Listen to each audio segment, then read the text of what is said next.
তো hello guys, তোমরা সবাই কেমন আছো? আশা করি সবাই ভালো আছো। আমিও অনেক ভালো আছি। তো আজকের ভিডিওটা কেমন হবে বলতে পারছি না। তো চলো আমি কি করছি তোমাদেরকে দেখাই। তো আমি চলে এলাম ঠাকুর ঘরে। মা বলেছিল ঠাকুরের বাসনগুলো তুলতে, তার জন্য আমি ঠাকুরের বাসনগুলো তোলার জন্য এলাম। এই যে আমি তো বালতিটা আনতে ভুলে গেছি, যাই বালতিটা নিয়ে আসি। এখানে তো নেই, বালতিটা কোথায় গেল? তো হ্যালো গাইস, বালতিটা অনেকক্ষণ খোঁজার পর পেলাম। তো হ্যালো গাইস, আবার চলে এলাম আমি ঠাকুর ঘরে। তো বন্ধুরা, এবার ঠাকুরের বাসনগুলো ভরে দেবো ফটাফট।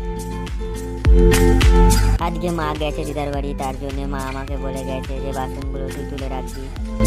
তো মার জন্য এটুকুন তো করতেই পারি, তাই না? তো বন্ধুরা, আজকের ব্লগটা এখান থেকেই শেষ।